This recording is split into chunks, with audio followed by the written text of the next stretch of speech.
تلاوت اس پارے کا بالکل آخری رکوع ہے، یعنی 16واں رکوع ختم ہونے کو قریب ہے. پارہ بھی نہیں ختم ہوگا، پارے کا آخری رکوع بھی ختم ہوگا. تذکرہ چل رہا تھا کہ نبیوں کے درمیان ہم تفریق نہیں کرتے، ان میں سے ہر ایک کی تعظیم توقیر، ہر ایک کا احترام، ہر ایک کے لیے اخلاص ہم سب کے واسطے مطیع.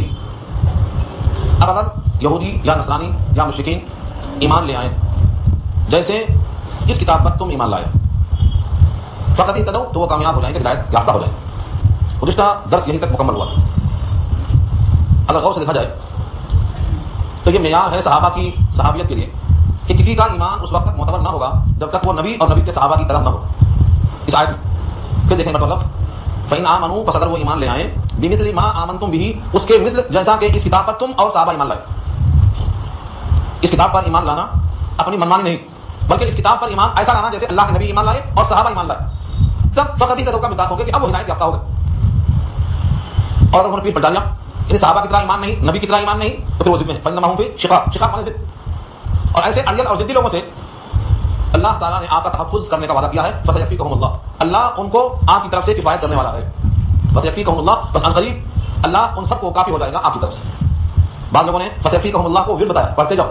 فَسَيَكْفِيكَهُمُ اللَّهُ، اللہ کا غلو. ادھر کمی یہ تھی کہ قتل کرنا شروع کر دیا، ادھر اتنا بڑھا دیا کہ خدا کا بیٹا، خدا کا جز، خدا کی بیوی. قرآن و سنت اور صحابہ کا تعامل، صحابہ کا عمل، اگر ان کی اتباع کرنا ضروری قرار پائے گا تو ہم کو بھی غلطی کرنا پڑے گا. علاقے چکما لیتے اور حضور بار بار پوچھ رہے تھے، انہوں نے اپنے عقل کو بڑھایا تاک رکھ کر بس نبی کی اطاعت کو سب کچھ سمجھ لیا، اسی بات سے وہ کامیاب ہو گئے تھے.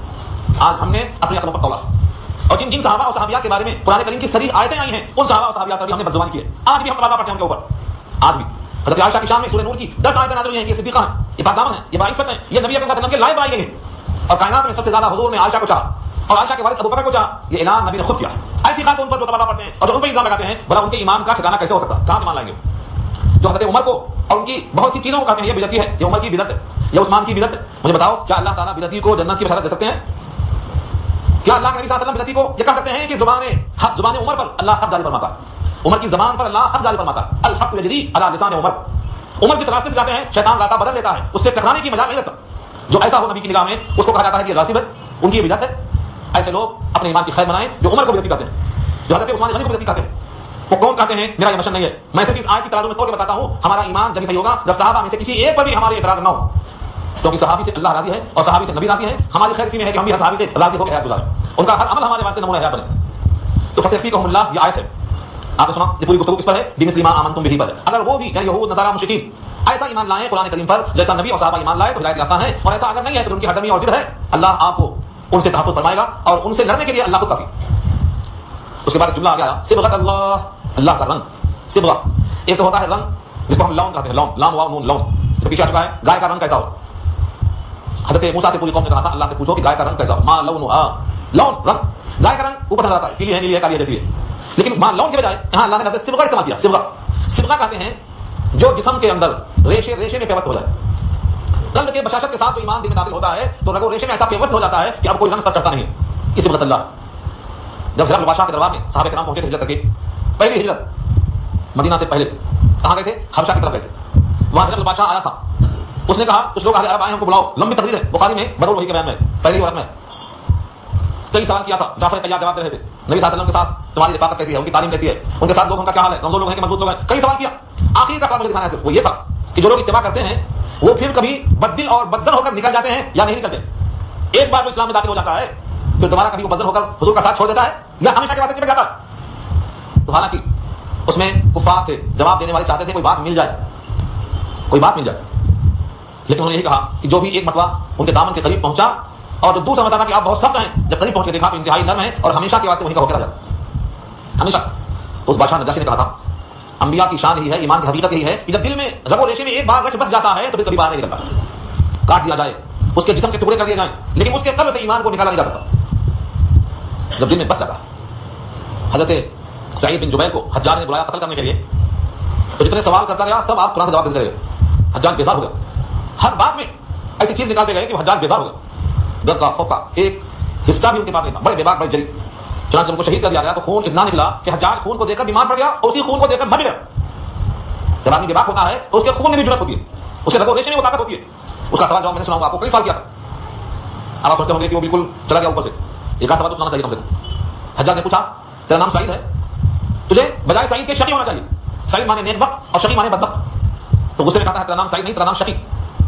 سعید نے کہا جس نے میرا نام رکھا ہے وہ میری ماں ہے، وہ تجھ سے بہتر جانتی تھی میرا نام کیا ہونا چاہیے. کہا تو کیسے مرنا چاہتا ہے؟ کہا تو اپنے واسطے سے مرنا چاہتا ہے ویسے مرنا چاہتا ہوں. کہا اس کا رخ قبلے سے پلٹا دو.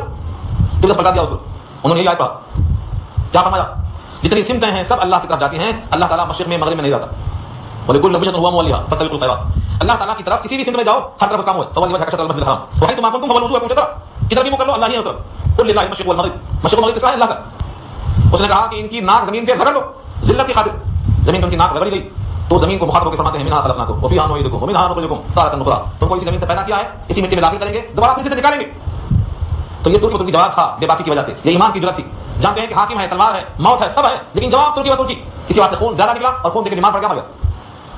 تو جب بندے کے قلب میں ایمان رچ بس جاتا ہے تو دوسرا رنگ نہیں چڑھتا. یہ فرمایا صبغۃ اللہ، اللہ کا رنگ. پیچھے آئی تھی بس دین حنیف، دین ابراہیم ہے، اس کی اتباع کرو. فتبعوا ملت ابراہیم حنیفا. اب کہا گیا کہ دین حنیف کا ایک رنگ ہے. کسی بھی دین کی نسبت حقیقت اللہ کی طرف ہے. دین تو اللہ کا ہے، لیکن ابراہیم نے اس دین کو اپنایا تو دین کی نسبت ابراہیم کی طرف کر دی گئی کہ دین ابراہیم ہے. ورنہ ہر دین تو اللہ کا ہوتا ہے، اور جس پر دینداری کا رنگ چڑھ جاتا ہے وہ اللہ کا رنگ ہوتا ہے. اب اس رنگ کو آپ نظر آنا چاہیے. کہتے ہیں رنگ جیسے آنکھوں کو نظر آتا ہے، لال ہے، پیلا ہے، ہرا ہے، ادا ہے، گلابی ہے، رنگ آنکھوں سے نظر آتا. ایسے فرمایا کہ جو اللہ کا رنگ ہے دیندار کے لیے وہ آپ کی آنکھوں سے نظر آنا چاہیے. اسی لیے آپ کی حالت، آپ کا حلیہ، آپ کا چہرہ بشرا، آپ کا وجود ایسا ہونا چاہیے کہ آپ کو دیکھ کر اللہ یاد آئے. چنانچہ حدیث میں آتا ہے اللہ کے بندے جو اللہ کے مخلص بندے ہیں ان کی پہچان کیا ہے؟ فرمایا اذا رؤوا ذکر اللہ. جب ان کو دیکھا جائے تو اللہ کی یاد آ جائے، ان کو دیکھ کر اللہ کی یاد آ جائے. یہ ہیں اللہ کے بندے، مخلص بندے. تو آدمی پر جب اللہ کا رنگ ہوتا ہے تو اس کا چہرہ بشرا، اس کا حلیہ صاف بتا دیتا ہے کہ اللہ کا اور اللہ کے دین کا اتباع کرنے والا بندہ ہے. صبغۃ اللہ، اللہ کا رنگ ہے. ومن احسن من اللہ صبغہ. اور کون ہے زیادہ اچھا اللہ کے مقابلے میں رنگ دینے کے اعتبار سے؟ جس کو اللہ اپنے دین میں رنگ دے، کون سا رنگ ہے جو اس سے زیادہ اچھا ہو سکتا ہے؟ چنانچہ اللہ تعالیٰ نے صحابہ کرام کو اپنے دین کے رنگ میں رنگ دیا. ان کے قلب میں آخرت بسی ہوئی تھی. ان کے سامنے فقر فاقہ آیا، محتاجی آئی، ہجرت آئی، مصیبتیں آئی، بائیکاٹ آیا. جب تمام چیزوں کو انہوں نے جھیل لیا. کبھی نہیں کہا کہ یہ مشقت ہم برداشت نہیں کر سکتے. کئی دن کا فاقہ آیا تو جھیلتے گئے. فصلیں پک گئی ہیں، کاٹنے کا دن ہے، دھوپ کا عالم ہے، تیسرے پاؤں میں باندھنا پڑا ہے، لیکن جنگوں پہ جا رہے ہیں. ایک ایک اونٹ پر 3 سواریاں ہیں.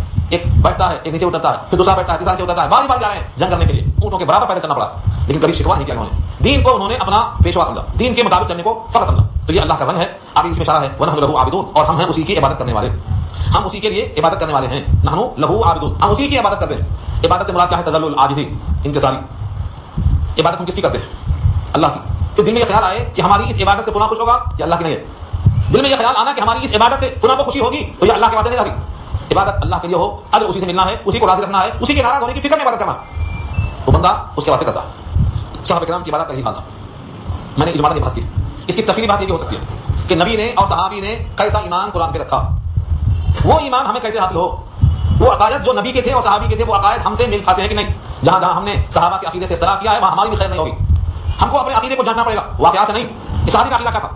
کسی بھی مسئلے میں اگر ہمیں کوئی بات سامنے آئی عقائد کے سلسلے میں تو دیکھنا پڑے گا کہ اس عقیدے میں حضور کی بات کیا تھی، صحابہ کا عمل کیا تھا. مثلا کسی بھی اللہ کی صفت کو کسی مخلوق میں تسلیم کرنا. اچھا سن لو، کسی بھی اللہ کی صفت کو کسی مخلوق میں اللہ کے برابر سمجھنا، اس مخلوق کو اللہ کے برابر کر دینا ہے. اور اللہ نے قرآن میں کہا ہے اذ نسویکم برب العالمین. تب تو ہم اس مخلوق کو رب العالمین کے برابر کر دے رہے ہیں، اور اللہ کے برابر کسی مخلوق کو کرنا یہ شرک ہے. یہ نہیں ہو سکتا. اللہ کی صفت، اللہ کی ذات، اس میں کوئی مخلوق اللہ کے برابر ہو ہی نہیں سکتا. اگر ہم نے اللہ کے برابر کسی بھی مخلوق کو قرار دیا کسی بھی صفت میں تو اللہ کی اس صفت میں اس مخلوق کو ہم نے شریک کر دیا. یہ اصول یاد رہا تو انشاءاللہ آپ ہر جگہ سے نکل جائیں گے. کسی بھی گچی میں آپ نہیں پھنس سکتے. اللہ اپنے ذات میں صفات میں بے مثل ہے. لا شریک لہ، جو ہم پڑھتے ہیں اشہد ان لا الہ الا اللہ وحدہ لا شریک لہ، اس کا کوئی شریک نہیں. کس چیز میں؟ اس کی ذات میں، اس کے صفات میں، کوئی اس کا شریک نہیں. اگر وہ ہر جگہ موجود ہے تو دوسرا کوئی ایسا نہیں ہے جو ہر جگہ موجود ہو، ورنہ ہر جگہ موجود ہونے میں وہ مخلوق اللہ کے ہم پلہ ہو گئی. یہ شرک ہو جائے. یہ اچھی طرح نوٹ کرو. قرآن کریم کی اس آیت نے واضح کر دیا صحابہ کی طرح ایمان معتبر. اور صحابہ کا ایمان یہی ہے پورے قرآن کریم میں اور حدیث کے ذخیرے میں. جہاں بھی آپ تلاش کرنا چاہیں عقیدے کو تو یہ دیکھیں کہ اس معاملے میں صحابہ کا کیا عمل تھا، اس معاملے میں صحابہ کیا کرتے تھے. آج دنیا کے سارے اختلافات ختم ہو جائیں اگر ہم قرآن و سنت کے ساتھ صحابہ کا عمل دیکھ لیں. جہاں لوگوں نے صحابہ کا عمل چھوڑا ہے وہاں بھٹک گئے، گمراہی وہاں سے شروع ہو گئی. کسی بھی طبقے میں گمراہی آئی ہے تو صحابہ کا عمل چھوڑنے چاہیے. اسی لیے امام مالک رحمۃ اللہ علیہ قرآن و سنت کی تشریح میں سب سے مقدم کس کو رکھتے ہیں؟ تعامل صحابہ کو. صحابہ نے کیا کیا؟ تو اللہ کا رنگ ان صحابہ پہ ڈر گیا تھا. قرآن کا اثر تھا صحابہ پہ اس قدر وہ ان پہ چھا گیا، زمانے پہ چھا گئے، سارے عالم پہ قبضہ ہو گیا. اور آج ہمارا یہ حال ہے کہ قرآن سے ہماری غفلت ہے. قرآن کا رنگ جنت بہت دور کی بات ہے. قرآن کا رنگ چڑھنے کے لیے قرآن سے قربت چاہیے. قرآن سمجھیں گے، قرآن کو دل میں بسائیں گے، تب جا کے ہم اس پر رنگ محسوس کریں گے. تو اللہ نے فرمایا کہ ہم اس کی بندگی کرتے ہیں، یعنی اس کے ساتھ کسی کو شریک نہیں کرتے ہیں. یہ بندے پہ خیال کرنا پڑے گا. اب کچھ لوگ ہیں جو یہودی ہیں، وہ اپنے موقع پہ اڑے ہوئے، نصرانی اپنے موقع پہ اڑے ہوئے ہیں، مشرکین مکہ اپنے موقع پہ اڑے ہوئے ہیں. ان سے کہا قل اے نبی آپ فرما دیجیے. قل کا مخاطب نبی صلی اللہ علیہ وسلم کی ذات. اتحاجوننا فی اللہ، کیا تم لوگ ہم سے محاجہ اور حجت بازی کرتے ہو اللہ کے بارے میں؟ وہ ربنا و ربکم، حالانکہ وہ رب ہے ہمارا اور تمہارا، دونوں کا رب وہی ہے، تو اس ذات میں محاجہ کرنے کی ضرورت کیا ہے؟ کیسا محاجہ تھا اللہ کے بارے میں؟ کیسا محاجہ تھا؟ ایک کہتا ہے اللہ کو بیٹا ہے، یہ محاجہ نہیں ہے. ایک کہتا ہے اللہ کو بیٹیاں ہیں، یہ محاجہ. ایک کہتا ہے اللہ کی بیویاں ہیں، یہ محاجہ. اللہ کے بارے میں یہ سب کیا ہے؟ حجت بازی ہے. اگر کوئی اللہ کا بیٹا ہے تو گویا اللہ کے صفات اس بیٹے میں آئیں گے، جزئیات اور کلیت آئیں گے. بیٹا باپ کا جز ہوتا ہے اور اللہ کی شان یہ ہے وہ جز اور کل سے پاک ہے، اسے جز نہیں بنایا جا سکتا. اللہ تعالیٰ سمتوں سے پاک ہے. کوئی کہے سمت علو میں ہے، بلندیوں میں ہے، شمال میں ہے، جنوب میں ہے، دائیں ہے، بائیں ہے، نہیں، اللہ کی ذات ان صفتوں میں مقید نہیں ہو سکتی. اللہ دائیں ہے، بائیں نہیں ہے، بائیں ہے، پیچھے نہیں ہے، پیچھے ہے، اوپر نہیں ہے، اوپر ہے، نیچے نہیں ہے. یہ سب اپنے اوپر قیاس کرنا ہے. دنیا کی ہر شے محدود ہے لیکن اللہ کی ذات لامحدود ہے، وہ ان سمتوں سے پاک ہے. تعالی اللہ، اللہ کی ذات بلند ہے ان تمام چیزوں سے جو ہم بندوں سے منسوخ کرتے ہیں. تو اللہ کی ذات کے لیے محاجہ کرنا درست نہیں. کوئی چیز اللہ کی طرح کرنا یہ محاجہ. لیسا کمثلہ شیء، قرآن کی آیت کیا ہے؟ لیسا کمثلہ شیء، اس جیسا کوئی نہیں. اس کو کسی کو تشبیہ دینا جائز نہیں، کسی کو اس کی مثال دینا درست نہیں. اس کی ذات اور صفات کی مثال نہیں دی جا سکتی ہے کیونکہ وہ ہماری عقل سے ماورا ہے. نہ جائے مرکب توا تاختن کی جہاں سفر باید انداختن، یہ عقل کا گھوڑا ہر جگہ چلنے والا ہے، کہیں کہیں گھوڑے پہ چڑھنا پڑتا. اب وہ یہ مقام ہے کہ ذات الہی تک اس عقل کی رسائی نہیں ہو سکتی ہے. اس لیے آگے فرمایا وَلَنَا أَعْمَالُنَا وَلَكُمْ أَعْمَالُكُمْ، ہمارے لیے ہمارے اعمال اور تمہارے واسطے تمہارے اعمال. وَنَحْنُ لَهُ مُخْلِصُونَ، اور ہم ہیں اس کے لیے اخلاص سے نماز پڑھنے والے، اور ہم ہیں اس کے لیے اخلاص سے ہر عمل کرنے والے. مخلصون خالص، خالصہ، اخلاص خالص اسی کے لیے. خلوص اور مخلص اس کے معنی کیا ہے؟ اس میں شرکت نہیں، اس میں ملاوٹ نہیں، صرف اور صرف اسی کے لیے.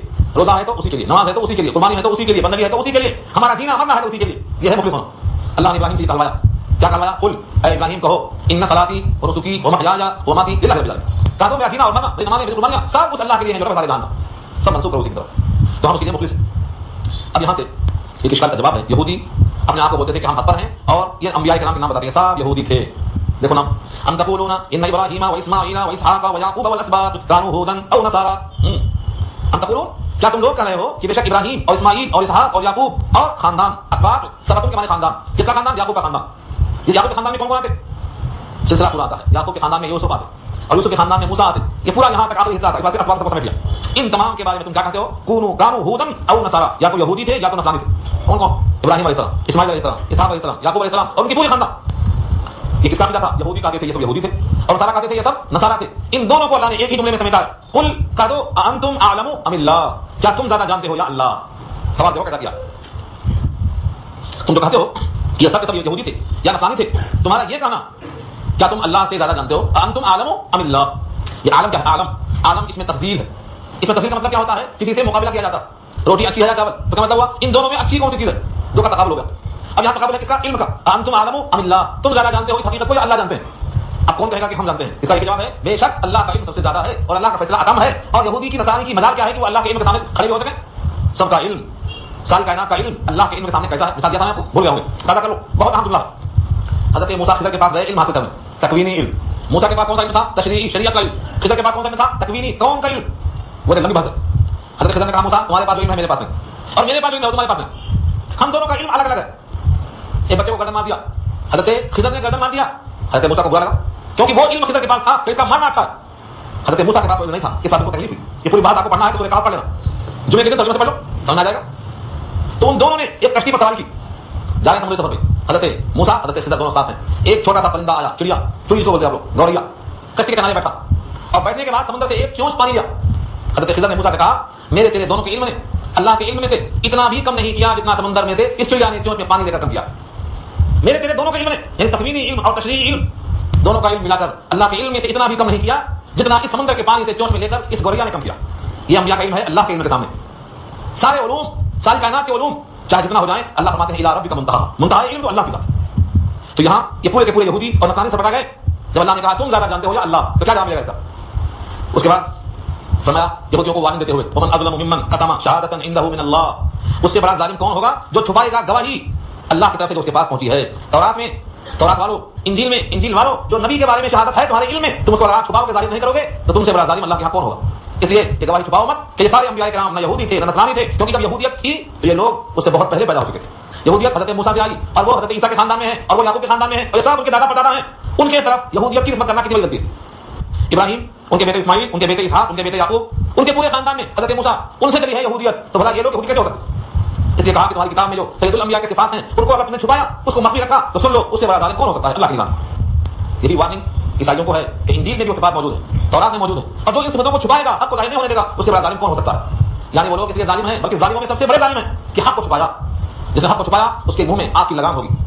یہ صرف ان کے لیے نہیں ہے. آج بھی اگر کوئی قرآن کی بات چھپا رہا ہے اپنے ذاتی فائدے کے لیے, دنیا کی حوث کے لیے, دنیا میں اقتدار کے لیے اور دنیا میں اپنے مفاد کے لیے اگر قرآن کی کوئی حقیقت چھپاتا ہے تو سنو حدیث. فرمایا نبی صلی اللہ علیہ وسلم نے من سئل عن علم فكتمه, من سئل عن علم وهو يعلمه فكتمه الجم برجام من النار يوم القيامه. جس سے کوئی بات پوچھی گئی اور وہ اس کو جانتا تھا پھر بھی اس کو چھپایا تو قیامت میں اس کے منہ میں آگ کی لگام لگائی جائے گی. کیوں؟ کیونکہ حق چھپانا سب سے بڑا ظلم ہے. اور قرآن کریم کے ذریعے سے اللہ نے ہم کو حق دیا ہے. اس قرآن کریم سے غافل ہونا حق چھپانا نہیں, حق سے خود غافل ہونے کے برابر. اس لیے یہ کم معلوم نہیں ہے, یہ بھی بہت ظلم ہے. آج امت کا بہت بڑا طبقہ ہے جو اس حق سے اپنے آپ کو دور کیے ہوئے. حق قرآن کریم میں ہے, قرآن کریم کے ساتھ لگاؤ شفقت, اپنا وقت, اپنی محبت, اپنا جان اور مال سب کچھ لگا دینا ہے. اللہ کو فرماتے ہیں اللہ بغافل عما تعملون, اللہ غافل نہیں ہے مجھ سے جو تم کر رہے ہو. تم کیا کر رہے ہو, تمہاری حرکتوں سے اللہ غافل نہیں. یہ حقیقت ہمارے عقیدے کا جز ہے. اللہ کبھی غافل نہیں ہوتے, اللہ کبھی کسی سے غافل نہیں ہوتے, وہ تو دل کی دھڑکن سے واقف ہے. لیکن کہا گیا تم جو کرتے ہو خاص طور سے اس سے اللہ غافل نہیں. سورہ ابراہیم میں اللہ نے کہا ہے جو ظالم ظلم کرتے ہیں اس سے بھی اللہ کو غافل مت سمجھو, اللہ اس سے بھی غافل نہیں. ولا تحسبن اللہ غافلا عما يعمل الظالمون, ظالم جو عمل کرتے ہیں ظلم کا عمل, اللہ کو اس کے بارے میں غافل مت سمجھو. پھر مؤخر کیوں کیا, انما یؤخرهم لیوم تشخص فیہ الابصار, ان کو مؤخر کیا ہے ایسے دن کے واسطے جہاں نگاہیں خیرہ ہو جائیں گی, جہاں نگاہیں تو کیا جائیں گی, تو اللہ نے ان کو مؤخر کیا اس دن کے واسطے. اللہ کو غافل مت سمجھو. اللہ تمہارے عمل سے بھی غافل نہیں, ظالموں کے عمل سے غافل نہیں, کسی کے عمل سے غافل نہیں. غفلت وہاں جا ہی نہیں سکتی. اگر بندے کا عقیدہ مستحکم ہو گیا کہ غفلت اللہ کا نہیں جا سکتا, اللہ غافل نہیں ہو سکتے, اور ہمارے عمل سے اللہ واقف ہے. آج کتنے لوگ ہیں جس زبان سے لفظ محمد ادا کرتے ہیں اسی ہونٹ سے بیڑی پیتے ہیں. کبھی سوچا آپ نے نبی صلی اللہ علیہ وسلم کو بدبو سے کتنی نفرت تھی. آپ تو کچی پیاز بھی نہیں کھاتے تھے, کچا لہسن بھی نہیں کھاتے تھے, اور فرماتے تھے ایک مرتبہ ایک مٹی کے برتن میں کچھ سبزیاں آئیں, دیکھا تو اس میں پیاز بھی ہے, مولی بھی ہے, کچھ ایسی چیزیں بھی ہیں جس میں بدبو محسوس ہوتی. آپ نے صحابہ کا کہا تم کھا لو. صحابہ نے سوچا اور آپ نے جواب فوراً دے دیا. کیا سوچا کہ جب آپ نہیں کھائیں گے تو ہم کیسے کھائیں گے. یہ سوال صحابہ کے دل میں آیا اور نبی نے واضح کر دیا کہ دیکھو جو مجھ سے سرگوشی کرتا ہے وہ تم سے سرگوشی نہیں کرتا. جو مجھ سے سرگوشی کرتا ہے یعنی جو فرشتہ میرے قریب آ کر مجھ سے باتیں کرتا ہے وہ تم سے نہیں کرتا ہے. تم کھائیں گے تو اتنا مجھے نہیں ہے جتنا میں کھاؤں تو مجھے ہے, کیونکہ فرشتے منہ کی بدبو سے 2 میل دور بھاگتے ہیں. اس لیے نبی کے پاس فرشتہ کبھی بھی آ سکتا ہے. آپ کبھی موڑ لگا پیاز کچی لہسن کچا ان کو نہیں کھاتے, ہمارے کھانا ہی ہے تو ان کو آپ مار کے کھاؤ, یعنی ان کو گرم کر کے کھاؤ. کچا لہسن کچی پیاز سے بدبو پیدا ہوتی ہے. اور فرمایا کھانے کے بعد فوراً مسجد نہ جاؤ, کیونکہ مسجدوں میں فرشتوں کو تکلیف ہوتی ہے, ایک دوسرے کو اذیت پہنچتی ہے. جمعے کا غسل بھی اسی کی علت ہے, کسی کو تکلیف نہ پہنچے, نہا دھو کے آؤ, زیادہ بھی پسند نکلتا ہے. تو منہ کی بدبو کا اتنا خیال فرمایا. اس کے باوجود سب سے پہلے جب بستر سے آپ اٹھتے تو سب سے پہلے جو کام کرتے وہ مسواک لے کے منہ کو رگڑتے. جس منہ سے ہمیشہ خوشبو نکلتی تھی, کبھی کوئی چیز منہ سے آپ نے گندی نہیں کھایا, اس کے باوجود پہلا کام مسواک کا ہوتا تھا. آج ہماری امت کے افراد اس ہونٹ سے بیڑی پیتے, سگریٹ پیتے, شراب پیتے, ایسی گندی گندی چیزیں کھاتے ہیں جو ایجاد کی گئی ہیں ہمارے ایمان کو چھیننے کے لیے. اس کے بعد بھی خالی ایک مرتبہ برش کر لیتے, مسواک تو غائب ہوگی. آپ کے دانت صاف ہو جائیں گے برش سے, ٹوتھ پیسٹ سے, لیکن بخدا میں عرض کرتا ہوں آپ کے حروف, آپ کے مخارج اور صفات لازمہ کبھی ادا نہیں ہوں گے بغیر مسواک کے ہوئے. زبان سے منہ میں جو مخرج ہے نا, عین کہاں سے نکلتی, غین کہاں سے نکلتی, شین کہاں سے نکلتی, قاف کہاں سے نکلتا, ان کو مخارج کہا جاتا ہے. ان مخارج میں حروف کی صفت ہوتی ہے, جیسے قاف نکالا تو تقلب الاعلی, سختی پیدا ہوگی. تو صفات لازمہ حروف کے بغیر مسواک کے نہیں نکلتے. قرآن صحیح پڑھنا ہے تو مسواک کو لازم پڑھو, اس کے بغیر منہ سے حروف صحیح نہیں نکلیں گے. تو ٹوتھ پیسٹ کرو, کوئی روکتا نہیں آپ کو, لیکن مسواک کو مت چھوڑو, مسواک سے آپ کی زبان صاف ہوگی. پہلا کام ہو چکا تھا, بستر سے اٹھتے مسواک کرتے تھے. اللہ تعالیٰ ہمارے عمل سے غافل نہیں ہے, اور جب کبھی ہم جو کام کریں گے اس طرح کریں کہ اللہ ہمیں دیکھ رہا ہے. آخری بات ہے تلک امت قد خلت, یہ وہ جماعت بزرگوں کی گزر گئی, لہا ما کسبت, ان کے لیے وہ کام ہے جو انہوں نے کمایا, ولکم ما کسبتم, اور تمہارے کام کا وہ تم نے کمایا, ولا تسألون عما كانوا يعملون, تم سے نہیں پوچھا جائے گا ان کے کاموں کے بارے میں, انہوں نے جو کیا وہ تم سے سوال کیا جائے گا. اس لیے تم اپنی فکر کرو اور صحابہ پر طنز کرنے کے بجائے اپنے اعمال کی رسول کی فکر کرو. یہاں پر پارہ ختم ہو گیا لیکن سورہ بقرہ ختم نہیں ہوئی, دوسرا پارہ انشاءاللہ شروع ہوگا, اس میں قبلہ کی تحویل کے مسائل آئیں گے انشاءاللہ, گفتگو آئندہ ہوگی.